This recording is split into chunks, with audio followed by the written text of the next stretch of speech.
First of all, Angela, why would I have a beef with you? Is it the ring? What ring do you have that I want? A marriage, right? What A marriage do I want? You want one, Phaedra? Virtual reality.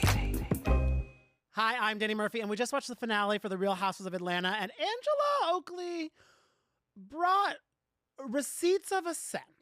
She really, I feel like the receipts, half the battle of bringing receipts is having the confidence of the receipts, which she had, thanks to Drew Sidora as well, because we saw them having a sit down with the mystery man who brought the initial drama to Kelly's Williams and Sonoma event, talking about Charles Oakley cheating on her, which I understand why Angela would want to, get her Fangelas and Stangelas in alignment to get to the bottom of that.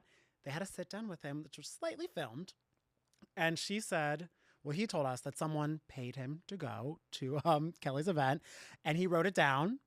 We since realized that the name he wrote down was Phaedra because Angela had him kind of confront Phaedra for her. Phaedra, how could you do something Phaedra didn't do it. What are you You need talking proof about? before you accuse anybody.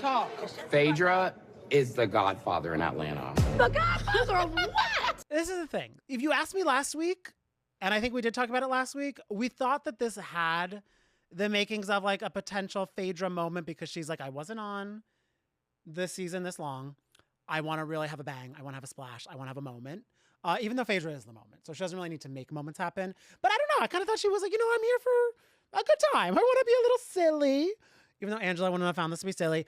But the look on Phaedra's face when confronted with this made me really think she was kind of like, oh, I don't know what is happening. And Phaedra's someone who she'd be like, well, case in point, Phaedra's like, we could talk about your house as being in foreclosure if we want to talk about something. Like, I think Phaedra has receipts at the ready about Angela, which Angela did, clap back with.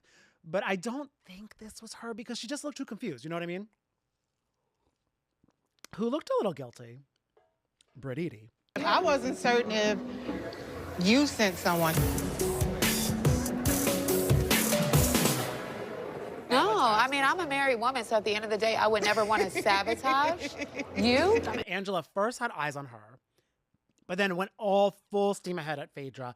And I don't know, there was something, because this is where the math started to math for me.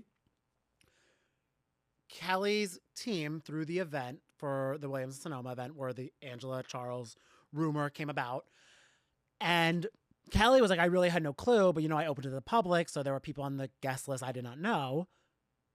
Kelly and Britt's first fight was about, the crumbling of their friendship, because now there's nothing there. The first crumble was about them sharing teams. And Kelly really not loving Britt being buddy-buddy with like the glam team, the et cetera, everything like that. Something would tell me then, if Britt is friends with so many of the external groups of Kelly's, she maybe knew who was planning the guest list. So I'm just alleged, Britt, don't throw me in your lawsuits now, but I am just alleging that maybe Britt phoned a friend in Team Kelly to say, oh, I want this to happen, make this happen. And then it happened. Now, I feel also it's kind of a funny thing because Angela's like, well, now we're in a better place. And Britt's like, so I think she's glad there was no smoke on her. Well, no smoke from Angela. But I know I'm kind of curious where this all falls down. And also we saw because they're doing a 3-part reunion, Britt's not there. So I don't really know if Angela and Phaedra are still going to go hot and heavy at each other, if they're going to move on from that. But it's also extra annoying that Britt is not going to be at the reunion. Because, I mean, the Kenya of it all, you know what I mean? We're not going to really have any closure about that. But also the way Shamia and Britt ended this finale, because the volleying back and forth after Britt's concert, or Shamia's concert, with Drew had some thoughts on, but I still listen to Never Had regularly. So Shamia, I'm ready for the full album. But when they were not happy with each other because of the whole Portia texting situation that Cynthia accidentally leaked about. But then when Shamia gave a round of applause for Britt wearing clothes, and then Britt volleyed back about Shamia's drinking, and then Shamia talked about the pill popping, even. I did get butt naked. I did. Thank you for wearing clothes Did tonight. you see your daughter when you got to Miami? Don't bring my daughter up. Britt brought up Shamia's kid, who we have seen her struggling with her daughter's health throughout this entire season. It's been very emotional, so much so that Britt has even been shouting in support of Shamia for that, which is why I got really confused when she decided to take that very low blow. But she did.